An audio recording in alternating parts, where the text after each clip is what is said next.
welcome back to the Friday edition of the Locks DFS NHL Breakdown. We're coming off an 8-game slate on Thursday that went pretty well. We got 2 goals and assists from Nino Niederreiter and a 48-save win from Andrei Vasilevsky. That was really big for us. But we have a better 8-game slate on tap tonight. Just from looking at this just a little bit, there's a lot more pricing mispricing that I want to take advantage of on this slate as opposed to last slate, as well as just some better studs to pay up for as well if you want to. And so let's break down this slate. Actually, before we do that, if you guys want to follow me on Twitter at RayleighAddy, you're more than welcome to do that right here. Talk hockey, basketball, football, soccer, anything you really want. So go ahead and hit me up here if you are interested in continuing the conversation. But with that being said, let's just get right into it. And so today we will start off at the center position. Since we do have an 8-game slate, we're not going to break down every single game. We're just going to give a brief rundown of each of the 3 positions. So the first thing that stands out here is the top price. We have Connor McDavid at home versus a Philadelphia team that has been atrocious defensively this season, especially on the road. And Connor McDavid, especially Connor McDavid at home, has just been a lock button. I mean, you know what you're getting in Connor McDavid. You're getting a guarantee of at least 22 minutes skated, which is absurd for a forward. And you're getting a guy who drives nearly all the puck play for his team. Everything. If you ever see Edmonton tick, like as far as scoring a goal, there's a good chance that there's probably a 60% chance that this guy's involved somehow, whether that be a goal or an assist. So big on Connor McDavid. I think he's going to go ahead and just be a lock in the lineup because there is enough value, in my opinion, where you can afford him. And we'll jump into a little bit of that later. But scrolling down here at the center position, I really like Dylan Larkin at 6.5K. He's a guy who's gotten a price hike a little bit. He typically sits in the 5.8-ish range, but he should be in the 6.5 range. So he's been brought up to where he probably should be. But this is a guy, much like McDavid, you're getting a guaranteed 22-ish minutes with him at least. He's going to be out there for a ton of ice time, and he's going to be asked to do a lot when he's out there. He's the highest rate shooter on Detroit, and he's Detroit's best player. He'll have their best matchup. So getting him at home, where of course he's historically better and can be matched up against the depth lines of Ottawa, which, as we've talked about, are garbage. We talked about Ottawa leading the league in expected goals against per 60, and that just jumps even higher on the road. So I like having exposure to Detroit today, and getting that through Dylan Larkin is a solid place to go.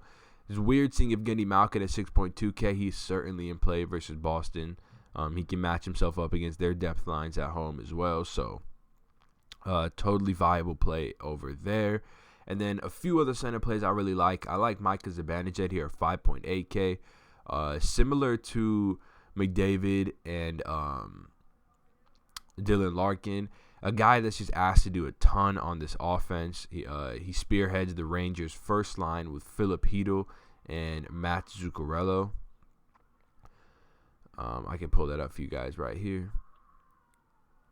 So for some reason, my computer, or I think what I use to record, I use QuickTime to record these videos, I think is running really slow for some reason. So bear with me while these load a bit slower than usual. But as you can see, Micah Zibanejad and Matt Zuccarello pair together really well on the first-team power play, and they play together at even strength. So I really like the idea of playing both these guys. I think you could stack them up fairly easily with Zibanejad at 5.8K and Zuccarello's at 4.9K. We'll talk about him when we get into the wing position. And the last guy I really want to talk about here in the center spot is Sebastian Aho. He's $1,000 cheaper than he probably should be at 5.2K. This is a guy who's sitting at 6.5K just about 4 or 5 games ago. And now he's got an awesome matchup at home versus Washington. He skates a ton of minutes as well for these guys, especially with the Jordan Staal injury. He's been asked to do a little more for them. So I think Sebastian Aho, probably my favorite point per dollar center play on this entire slate. And yeah, that'll probably wrap it up for center. Not too much I'm interested in down here in the cheaper options. You can look at a guy like Lucas Wallmark or Dylan Strome to get your exposure to Patrick Kane. Either one of those guys will work, but I think I'll keep it 5.2K and above at the center position as of now. Anyways, moving on to winger. So before we get down into the little bit of cheaper range, let's knock out this top range here. Not too many guys I'm interested in. The top 5 guys are playing on the road. Top 6 guys are playing on the road. Not overly interested in them. All their prices seem to be fairly even. Like, this is the peak price for Ovechkin, peak price for Rantanen, probably around pretty average for Pasternak. So I'll probably scroll down here a little bit into this mid-6th range, which I think is really, really interesting. One piece of that is Patrick Kane sitting here at 6.5K. That is a crazy mispricement because this is a 7.5K player sitting here at 6.5K. You can just tell based on his fantasy points per game. But Winnipeg on a back-to-back, now traveling to Chicago. And Winnipeg, despite being known as a good defensive team, they haven't really shown it this year. They just allowed 4 goals to. They were up 3-0 on Edmonton, I believe, or 3-1, and then Edmonton came back to take a 4-3 lead on them, and then Winnipeg ended up winning it 5-4. But I mean, this was just last night. Winnipeg does give up goals, and that was at home. Now they're on the road versus a rested Chicago team. I love the idea of playing Patrick Kane here at 6.5K and just taking advantage of a sheer mispricement. Another guy like Leon Draisaitl at 6.6K. Basically, like, I've been playing NHL DFS for about 4 years. In the past couple years, a rule of thumb has been anytime Draisaitl is skating with McDavid, if you just jam them up at home, pair them together, and just roll it out there in your lineup, good things tend to happen. I mean, Draisaitl's a perfect fit, a big-bodied skater next to McDavid. Just a perfect fit. I love the idea of playing both of them. It's an expensive stack, so I can understand why you wouldn't do both. And if you don't want to do both, there's a cheaper way to get exposure to this stack that I'll get into in just a few minutes. If you keep scrolling down a little farther, Vladimir Tarasenko, 5.9K. He's an awesome play.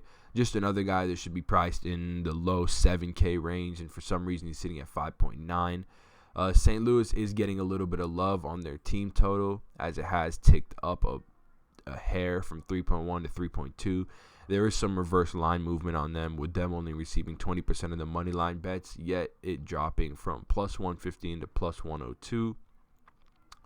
As you guys know, that means that 20% contains more money than 80% that's betting on Colorado. So I like both those options. I like a few of these guys for Detroit as well. I talked about Detroit being a team that we are interested in tonight. Abdelkader skates with Dylan Larkin at 5v5 with Gustav Nyquist. That's a cheap way to get exposure to them. But I also like Gustav Nyquist on his own as well as a guy to pair with Dylan Larkin. And then finally, I just want to talk about Toivo Teravainen real quick. He's sitting at 4.6K. Guy that pairs extremely well with Sebastian Aho, and it's crazy that you can stack Toivo with Aho for less than 10K. Can't remember the last time you could do that. Genuinely can't remember the last time you could do that.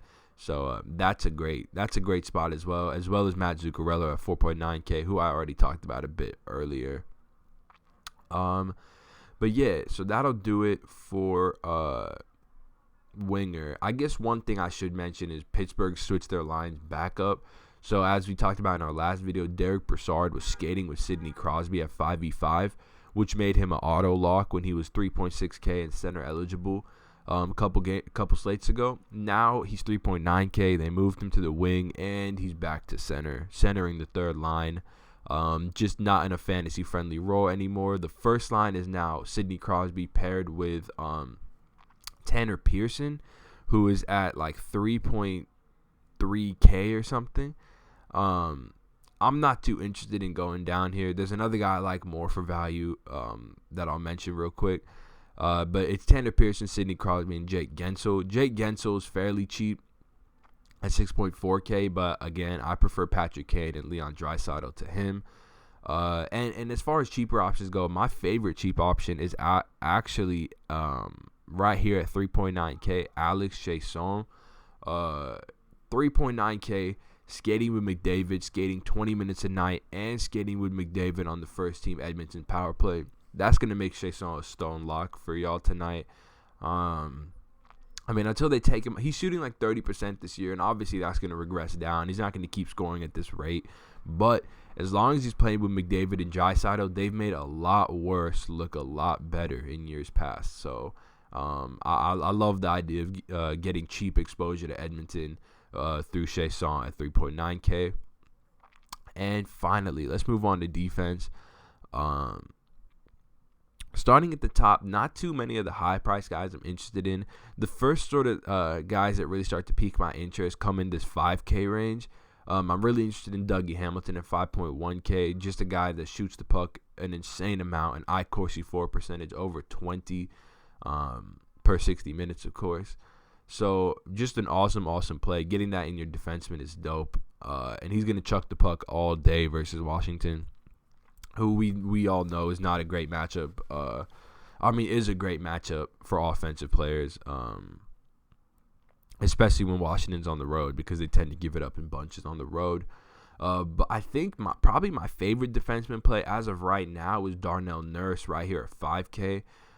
With Oliver Klefbom out, Darnell Nurse has almost stepped directly into this Klefbom role, which is just like absurd. 30 minutes a night.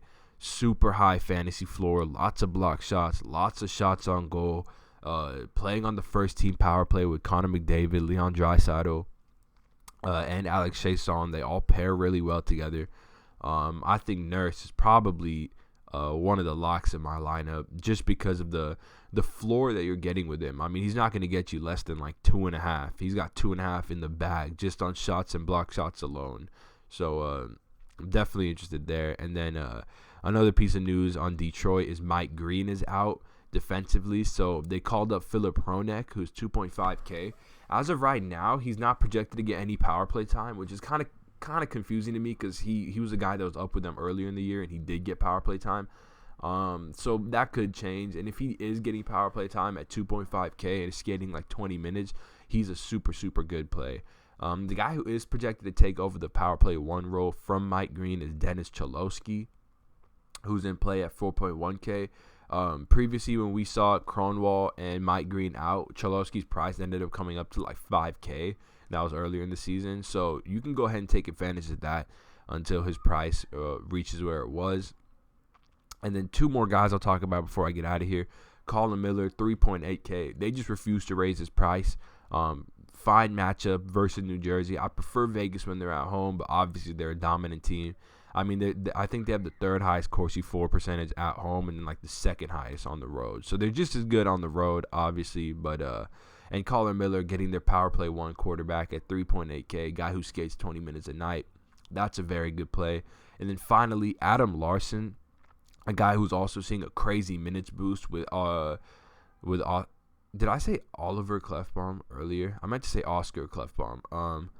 But with Oscar Klefbom out, Adam Larson skating 28 minutes the past 2 games.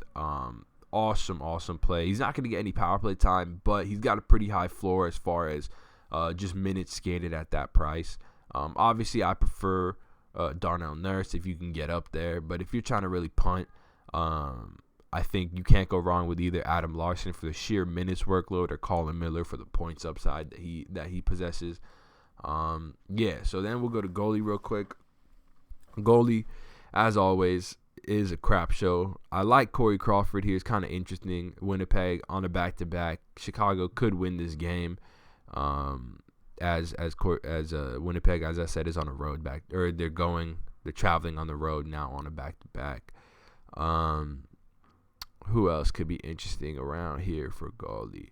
Not too much. I think I'd be more interested in just paying up, maybe getting like a Henrik Lundqvist or whoever starts for the Rangers in net, maybe whoever starts for Detroit in net, as I expect them to win that game as well. But yeah, with that all being said, appreciate you guys checking out this video. Go ahead and like, comment, and subscribe if you do enjoy, and just for more content in general. As always, if you do comment something cool on this video, as well as liking it and subscribing to this channel, you will be entered into winning a free NHL, NBA, or NFL season pass, just as part of our giveaway that we run every single week. So yeah, thanks guys for checking out this video, and hope y'all make some money tonight. Peace.